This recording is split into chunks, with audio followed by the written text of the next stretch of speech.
آپ میں سے ہر ایک تو میرے پاس آتا تھا، میں آپ کے شہر کا ایک قصائی ہوں، گوشت بیچنے والا ہوں۔ کہنے لگے وہ قصائی، اس کا رنگ تو کالا تھا، اب اس کو دیکھ رہے وہ تو حسین و جمیل اور شکل بھی کچھ ایسی۔ تو دیکھیں روایات میں ملتا ہے نا کہ جنت میں جب جائیں گے تو کوئی بوڑھا نہیں ہوگا، جوان ہوں گے اور شکلوں کو خوبصورت کر دیا جائے گا۔ کہہ رہا ہے میں وہ قصائی ہوں۔ اب جب سنا کہ قصائی ہے، ایک گوشت بیچنے والا ہے، تو اب پوچھا کہ تمہارے اتنے بلند درجات، یہ مقامات کیا سبب ہے؟ تو وہ بتا رہا ہے کہ جب میں یہاں آیا تو دو وجوہات ہیں، دو وجہ، دو سبب ہیں جس کی وجہ سے مجھے ساری نعمتیں ملی ہیں۔ کتنی نعمتیں، خود بھی استعمال کر رہے ہیں، دوسروں کو بھی دے رہا ہے۔ کیا وجوہات بتائیں، کیا سبب بتائے؟ پہلی وجہ بتائی، پہلی وجہ کہ میں اپنے کاروبار میں دھوکہ نہیں کرتا تھا۔ ایک قصائی تھا، گوشت کو فروخت کرتا تھا، لیکن اس گوشت کو فروخت کرنے میں کوئی دھوکہ بےمانی نہیں کرتا تھا۔ ایک وجہ بتا چلا۔ دوسری وجہ نعمتیں ملنے کی بتا رہا ہے کہ میں کبھی نماز کو قضا نہیں کرتا تھا،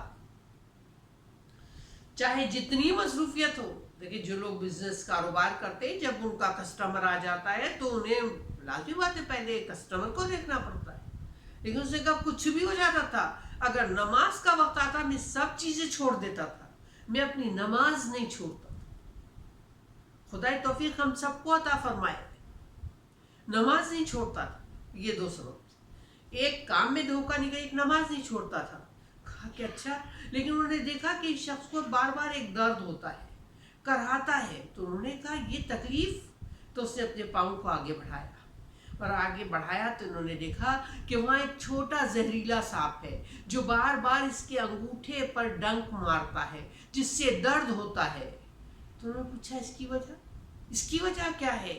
کہا کہ ہاں، جب میں دنیا میں تھا تو ایک غریب سا شخص تھا، اس نے ایک دفعہ ایک چھوٹی سی امانت مجھے دی، امانت چھوٹی تھی، میں نے دھیان نہیں دیا، گھر میں استعمال ہو گئی، بھول گیا رکھ کے۔ جب وہ آیا تو میں نے کہا میرے پاس کوئی حساب نہیں ہے، میں نے اس کی امانت کو فراموش کر دیا، اس لیے یہ جو زہریلا سانپ ہے یہ بار بار مجھے ڈنک مارتا ہے۔ ابھی دیکھیں کتنی توجہ کی ضرورت ہے کہ امانت کی اہمیت کو سمجھا جائے، امانت کی اہمیت کو سمجھا جائے، دوسرے کے مال کو ہڑپ نہ کیا جائے۔ سیرت حسین ابن علی کیا ہم کو پیغام دیتی ہے؟ دیکھیں مولا جب کربلا میں تشریف لائے ہیں تو مولا نے زمین کربلا کو خریدا ہے، گرچہ آپ یہ جانتے تھے کہ یہاں شہادتیں ہوں گی، شہادتیں ہوں گی، اس کے باوجود آپ نے پہلے زمین کو خریدا ہے۔ وہ سرباب عزا آج 2 محرم کے حوالے سے وارد کربلا کے مصائب پڑھے جاتے ہیں۔ آج مہمان کربلا کربلا میں آ گئے ہیں، آج فاطمہ زہرا کا لال دشت نینوا پہنچ گیا ہے۔ روایات ملتی ہیں کہ فاطمہ کے لال پر کس طرح سے گریہ کیا جائے۔ کہا جاتا ہے حسین کے مصائب پر اس طرح سے گریہ کرو، اس طرح سے رو جیسے وہ ماں روتی ہے جس کا جوان بیٹا مر جاتا ہے، اس طرح سے گریہ کرو۔ جب مولا کربلا آئے ہیں تو آپ دیکھیں، ہم سمجھتے ہیں ہم مولا سے بہت محبت کرتے ہیں، نہیں، مولا کی ہم سے محبت بہت زیادہ بڑھی ہوئی ہے۔ اس زمین کرب و بلا پہ آنے کے بعد جو زمین کو خریدا تو سب سے پہلے ہمیں اور آپ کو یاد کیا ہے مولا نے۔ جب آ گئے سرزمین کربلا پر تو مولا کے سواری کا جانور آگے نہیں بڑھتا تھا، ایک کے بعد دوسرا سواری کا جانور بدل رہے تھے، لیکن جانور آگے نہیں بڑھا۔ ایک مرتبہ خاک اڑنا شروع ہوئی، اور جب خاک اڑی تو تو ایک مرتبہ زینب نے خوشبو جو سونگی، حسین سے کہا میرے بھیا اس جگہ قیام نہ کرنا، بھیا یہاں کی خاک سے تیرے خون کی بو آتی ہے، خون کی بو آتی ہے۔ امام علی مقام نے جناب عباس کو آواز دی، کہا عباس دیکھو قریب میں کوئی آبادی ہے تو ذرا لوگوں کو بلاؤ۔ قریب میں جو آبادی تھی قبیلہ بنی اسد کے لوگ رہتے تھے۔ جب بلایا گیا تو یہ لوگ آ گئے۔ جیسے ہی آئے ایک مرتبہ امام کے ہاتھ کو چوما ایک شخص نے بڑھ کے، اور مولا سے کہا ایک بات کہنا چاہتا ہوں۔ کہا بولو۔ کہا مولا آپ اس زمین پہ قیام نہ کریں، آپ فوراً یہاں سے چلے جائیں۔ کہتے ہیں کیوں؟ وہ شخص کہتا ہے مولا یہاں کوئی بھی نبی یا اس کی اولاد یہاں پہ آتی ہے تو یہاں خون بہتا ہے۔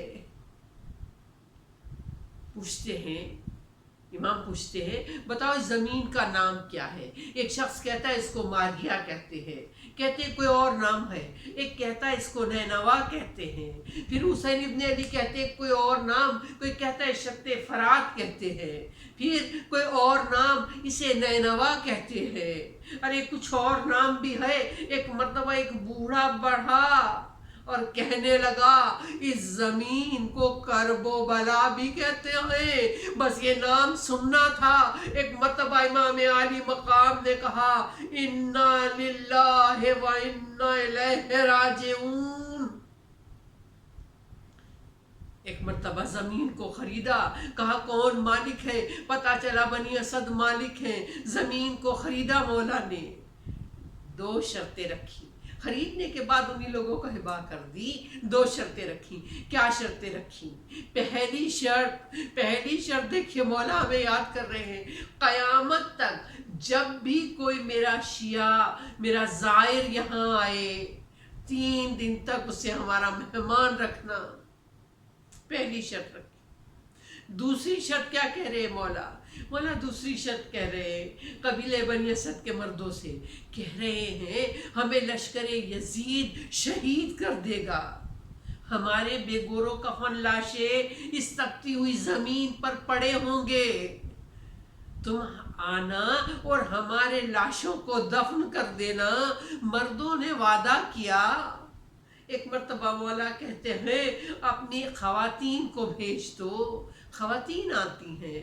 مولا کہتے ہیں کہ اگر یزید کے ڈر کی وجہ سے تمہارے مرد ہمارے لاشیں دفن نہ کر سکیں تو تم نہر فرات پہ پانی بھرنے آنا تو ہمارے لاشوں کو دفن کر دینا۔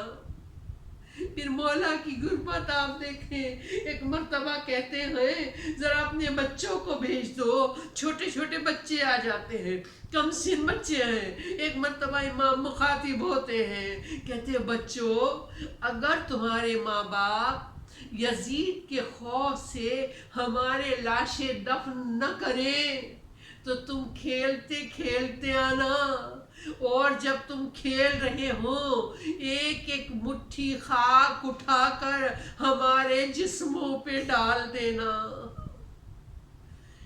ربنا تقبل منا انک انت السمیع العلیم۔ بار الہ کوئی غم نہ دے سوائے غم حسین کے۔ پروردگار جہاں جہاں مومن آباد ہیں ان کی جان مال عزت آبرو کی حفاظت فرما۔ پروردگار جن مومنین نے ہم سے دعا کے لیے کہا ہے ان کی جائز اور شرعی حاجات کو پورا فرما۔ الہی جو بیمار ہیں ان کو جلد از جلد صحت عاجلہ اور کاملہ عطا فرما۔ الہی پوری انسانیت کو کرونا وائرس سے جلد از جلد نجات عطا فرما۔ پروردگار عالم وہ جو ہم سے بچھڑ گئے ہیں ان کے درجات بلند فرما۔ ہمارے ماں باپ پر اس طرح رحم فرما جیسا کہ سن صغیر میں انہوں نے ہم پر رحم کیا۔ پروردگار عالم اپنی آخری حجت امام زمانہ کے ظہور میں تعجیل فرما۔ ماتم حسین۔